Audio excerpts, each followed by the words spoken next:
Hola a todos, mi nombre es María José Oliva y haré la presentación sobre el tema de valvulopatía mitral. Para comenzar, hablaré de la anatomía de la válvula. La válvula mitral es aquella que mantiene la comunicación y permite el flujo de sangre a través de las cámaras cardíacas izquierdas. Esta válvula consta de una disposición anatómica compleja que permite un equilibrio de fuerzas que mantiene el flujo sanguíneo unidireccional a través del orificio valvular que normalmente tiene un diámetro de 4 a 5 centímetros cuadrados, por donde se permite el paso de la sangre. Esta estructura consta de un anillo constituido de tejido fibroso, dos valvas, siendo la valva anterior larga y estrecha, mientras que la valva posterior es más corta y ancha, y ambas tienen un grosor similar de aproximadamente 1 milímetro. Además, tanto la valva anterior como la valva posterior se puede dividir cada una en tres segmentos, que vienen a ser A1, A2 y A3 para la valva anterior y P1, P2 y P3 para la valva posterior. Además, la válvula mitral tiene tres tipos de cuerdas tendinosas que las mantienen en contacto con músculos papilares y así a la pared posterior del ventrículo izquierdo. Siendo este su estado anatómico normal, pasaré a presentar los dos extremos patológicos, que serían cuando la válvula encuentra una limitación para abrirse, que se le llama estenosis, y cuando la válvula encuentra una limitación para cerrarse, que se le llama insuficiencia. Empezamos entonces con la estenosis. La estenosis se define como el estrechamiento del área de apertura de la válvula mitral a menos de 2 centímetros cuadrados. A esta se le puede clasificar según su gravedad en ligera, moderada y severa. La ligera va a ser cuando este orificio va a tener un área de 1,5 a 2 centímetros cuadrados. Moderada cuando esta área va a oscilar entre 1 a 1,5 centímetros cuadrados. Y severa cuando el área está por debajo de 1 centímetro cuadrado. Como datos epidemiológicos tenemos que considerar que 2/3 de los casos se dan en mujeres, apareciendo y siendo más común entre las edades de 30 a 40 años. Dentro de lo que es la etiología de la estenosis mitral, tenemos que saber que la causa más frecuente, por mucho, es la fiebre reumática. Y existen otras causas que son menos frecuentes, pero obviamente no menos importantes, que vienen a ser, como por ejemplo en el caso de la degeneración de la válvula por calcificación del anillo mitral, por patologías autoinmunes como el lupus eritematoso sistémico, por causas de origen congénito como el corazón triatrium o la válvula en paracaídas, y algunas afecciones que simulan la estenosis mitral como vienen a ser la endocarditis infecciosa y el mixoma auricular.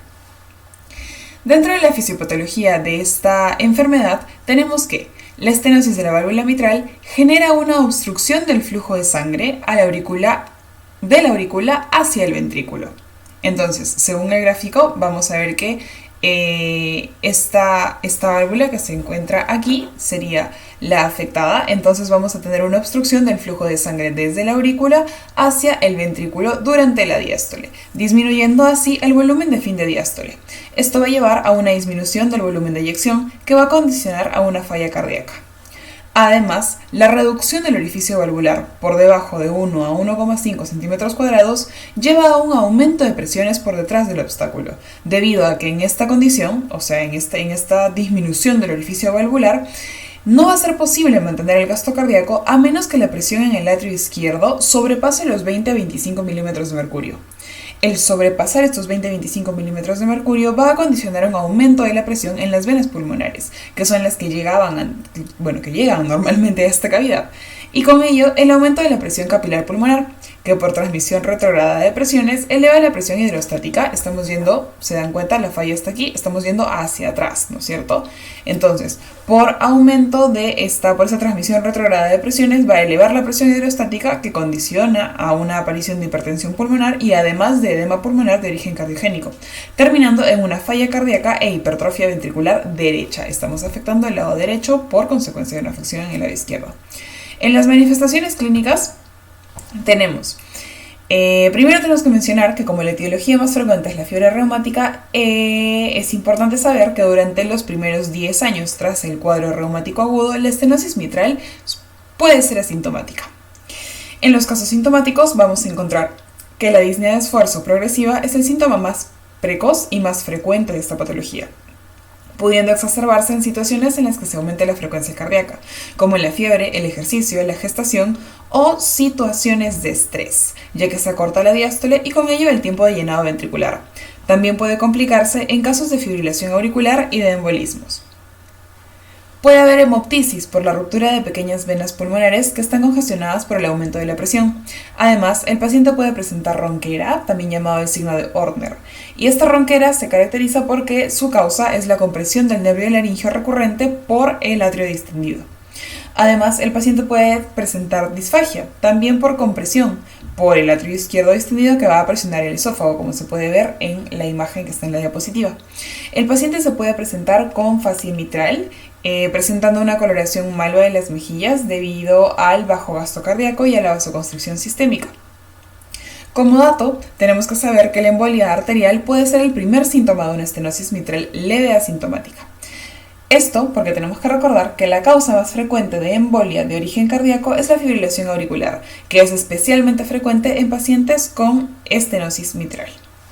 Para el diagnóstico, en el examen físico tenemos que tener en consideración la auscultación en la parte cardiovascular, obviamente, y en la cual vamos a poder encontrar un murmullo diastólico que se va a escuchar mejor en el quinto espacio intercostal a nivel de la línea medio clavicular, a nivel del ápex. También vamos a encontrar un murmullo que se va a escuchar más fuerte cuando el paciente se recuesta del lado, este murmullo se va a escuchar más fuerte cuando el paciente se recuesta del lado izquierdo. Vamos a encontrar un soplo característico de la estenosis mitral, que es el soplo sistólico creciendo-decreciendo, que es el que se puede graficar aquí.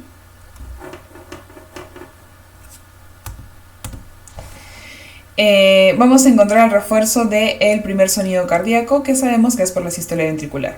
En lo que es la radiografía de tórax, aquí, podemos ver un aumento del tamaño de la aurícula izquierda y del apéndice auricular izquierdo. Aquí podemos ver esta parte de aquí, es un aumento del tamaño del apéndice auricular izquierdo. Vamos a ver enderezamiento del borde cardíaco izquierdo, como se puede observar aquí. También se pueden ver signos de congestión pulmonar, como la redistribución vascular, las líneas de Kerley y el derrame pleural. En una imagen lateral podríamos ver el desplazamiento dorsal del esófago y los signos de hipertrofia ventricular derecha. En el examen ecocardiográfico vamos a ver que esta es la técnica diagnóstica para todas las afecciones valvulares, tanto para su diagnóstico como para su seguimiento.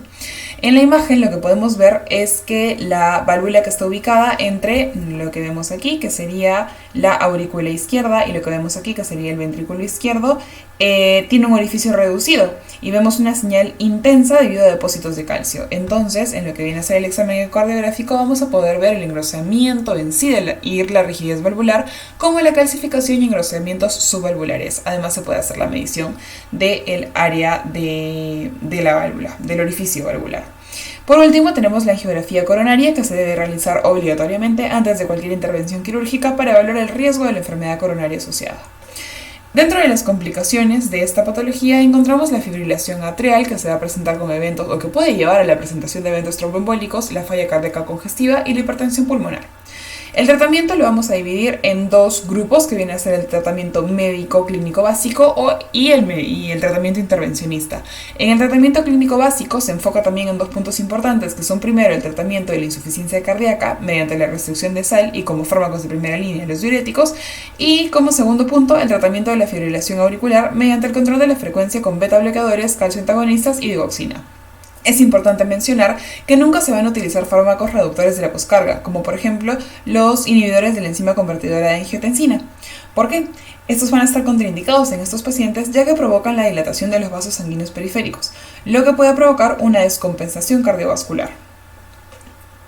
Dentro de el otro grupo de tratamiento, que era el tratamiento intervencionista, este está indicado en pacientes con estenosis mitral moderada a severa que sea sintomática, y está constituido por dos posibilidades de intervención, que vienen a ser la valvuloplastía percutánea con balón y la intervención quirúrgica. Esta intervención quirúrgica puede ser para la sustitución de la válvula enferma por una prótesis o para la comisurotomía bajo visión directa. Y ahora pasamos a la insuficiencia mitral. La insuficiencia mitral se va a definir como el cierre inadecuado de la válvula mitral que da lugar a regurgitación hacia la aurícula izquierda. En la etiología vamos a encontrar que la insuficiencia mitral puede ser primaria o orgánica, que son las más comunes, y se van a deber a alteraciones intrínsecas de la válvula, pudiendo ser esta afección en las valvas o en las cuerdas tendíneas. En estas encontramos a la enfermedad degenerativa valvular y dentro de esta la más común al prolapso mitral. También puede ser por calcificación del anillo mitral o ruptura de las cuerdas tendíneas. Como causas secundarias, que son menos comunes, o causas funcionales, vamos a ver que se están ocasionadas por cambios en el ventrículo izquierdo que lleven a incompetencia de la válvula. Y estas pueden tener causas isquémicas, como la retracción de los músculos papilares en pacientes con infarto agudo de miocardio o enfermedad coronaria, y causas no isquémicas, como en caso de la dilatación del anillo mitral en miocardiopatías dilatadas. Dentro de la fisiopatología de esta enfermedad encontramos que al contraerse el ventrículo en la sístole, parte de la sangre que debería salir hacia la circulación sistémica se regresa a la aurícula izquierda. Entonces, en la presentación crónica, la acumulación progresiva de volumen va a llevar a una dilatación ventricular por medio de hipertrofia excéntrica en el lado izquierdo del corazón. Esta hipertrofia funciona como un mecanismo compensatorio y mantiene el volumen de eyección y gasto cardíaco normal. El problema aparece cuando este agrandamiento ventricular progresivo compensatorio llega a su límite y genera disfunción. Aquí el gasto cardíaco cae, aumentan el volumen final sistólico y el volumen de fin de diástole junto con la presión de las cámaras izquierdas. Todo esto va a provocar congestión pulmonar, edema agudo de pulmón, hipertensión pulmonar y falla cardíaca derecha. Por otro lado, en la insuficiencia mitral aguda, el mecanismo de dilatación compensadora por medio de la hipertrofia no ocurre porque es una presentación aguda y no hay tiempo. Y por tanto, lo que predomina posterior al primer signo fisiopatológico, que sería el aumento del volumen de fin de diástole, es la sobrecarga de presión y la insuficiencia cardíaca retrógrada con edema agudo de pulmón. La insuficiencia mitral aguda, por tanto, es muy mal tolerada clínica y hemodinámicamente. ¿Qué entendemos entonces? Entendemos que la insuficiencia mitral se va a presentar con una insuficiencia cardíaca de dos tipos, retrógrada y anterógrada. Ambos tipos se van a presentar tanto en el cuadro clínico agudo como en el crónico, pero uno va a predominar en el otro en los diferentes cuadros de presentación. Me explico. En el caso de la insuficiencia cardíaca retrógrada, esta va a predominar en el cuadro agudo y se debe a un aumento de la presión en la aurícula izquierda que se transmite hacia las venas pulmonares, mientras que el tipo anterógrado va a predominar en el cuadro crónico y ocurre por la disminución de volumen sistólico efectivo, junto con la dilatación de las cavidades izquierdas con el objetivo de compensar la sobrecarga de volumen. En las manifestaciones clínicas encontramos que la insuficiencia suele ser bien tolerada, pudiendo ser asintomática durante mucho tiempo. Los síntomas iniciales suelen ser disnea de esfuerzo y fatigabilidad. Vamos a ver que en la presentación aguda puede haber disnea, pueden haber síntomas de falla cardíaca izquierda, signos y síntomas de edema pulmonar, shock cardiogénico y palpitaciones. En la presentación crónica va a haber disnea, tos seca, fatiga, palpitaciones, signos y síntomas de falla cardíaca izquierda y derecha. Dentro de lo que es la exploración física en la parte cardiovascular, en la auscultación, vamos a encontrar disminución del primer ruido, esto por la incapacidad de cerrado completo de las valvas. Además, puede haber desplazamiento lateral del impulso apical por dilatación ventricular izquierda, desdoblamiento del segundo ruido por cierre adelantado de la válvula aórtica, y puede haber un tercer ruido en casos de insuficiencia mitral severa con disfunción ventricular. En el caso del diagnóstico por imágenes, lo que vamos a buscar son los cambios anatómicos específicos de esta patología, o sea, de la insuficiencia mitral, que serían el acortamiento de las cúspides, la calcificación comisural y el agrandamiento de la aurícula izquierda. En la imagen ecocardiográfica vamos a ver que la ecotranstorácica es la modalidad que se escoge para el primer abordaje de paciente con sospecha de anormalidad valvular. Y en los hallazgos vamos a ver que el flujo a través de la vena pulmonar se va a mantener. Vamos a ver diferentes cosas que van a cambiar en el cuadro agudo como en el cuadro crónico. Primero, por ejemplo, que el flujo a través de la vena pulmonar se va a mantener normal en los casos crónicos, pero puede ser invertido en los casos agudos debido a la sobrecarga del atrio izquierdo. En el caso crónico, el atrio y el ventrículo izquierdo se van a ver dilatados. Ya explicamos esto en fisiopatología. Y en el caso del ventrículo vamos a encontrar el remodelado, que era el remodelado compensatorio, ¿no es cierto? Por hipertrofia excéntrica. Importante dato. La fracción de eyección ventricular se va a mantener normal en la presentación aguda de la enfermedad e incluso se puede mantener así en la etapa compensada de la presentación crónica. La presión en la arteria pulmonar estará incrementada en la presentación aguda y en la presentación crónica descompensada. Y por último, la fracción de eyección del ventrículo derecho se verá reducida en el caso de insuficiencia mitral crónica descompensada. En la imagen del ecodoppler que podemos ver en la esquina superior derecha, vamos a ver que se puede observar el flujo de salida aórtico sistólico en coloración azul y roja, y en esa parte que tiene un chorro multicolor se ve un flujo regurgitante a través de la válvula mitral que está, en este caso, incompetente y que está haciendo regresar el flujo hacia la aurícula izquierda. En los estudios de laboratorio, es importante tener en cuenta que siempre debe descartarse el caso de infarto de miocardio en pacientes que presentan insuficiencia mitral aguda. Por tanto, se tiene que hacer dosaje de troponina. Si esta está aumentada, podemos tener una sospecha de isquemia miocárdica. También se tiene que dosar el péptido natriurético atrial. En los casos agudos, este se puede mantener normal, mientras que en los casos crónicos debe estar, puede estar elevado, proporcional al incremento del volumen de regurgitación y a la hipertrofia ventricular. Además, se debe hacer 3 cultivos para poder descartar la endocarditis, casos de endocarditis. En el electrocardiograma, los hallazgos van a ser, en el caso de la presentación aguda, son inespecíficos, son los que están detallados en la pantalla, y en el caso de la presentación crónica, son signos característicos del remodelado, que, son la hipertrofia ventricular izquierda, la fibrilación auricular y los signos de distensión cardíaca derecha. Dentro de lo que es la radiografía de tórax, vamos a ver que en el caso de la presentación aguda y crónica descompensada puede haber congestión pulmonar. Aquí está la imagen de la radiografía por si acaso. En caso de presentación crónica habrá remodelado cardíaco asociado a la falla cardíaca. Esto se puede presentar como desplazamiento lateral del borde cardíaco izquierdo y enderezamiento del borde cardíaco izquierdo, que se va a ver como el signo de la doble densidad que se puede observar ahí en la imagen, que representa el crecimiento ventricular y atrial, respectivamente, ¿no? Dentro de las complicaciones de esta patología vamos a ver la falla cardíaca y el edema pulmonar, que vienen a ser las principales complicaciones. Luego está el shock cardiogénico, la fibrilación atrial y el embolo arterial y la endocarditis. Y el tratamiento, vamos a ver que todos los pacientes con insuficiencia mitral aguda primaria deben tener reparación quirúrgica urgente y reemplazo de la válvula. Y mientras se espera para esta cirugía, se pueden manejar los síntomas de la falla cardíaca con diuréticos y nitratos.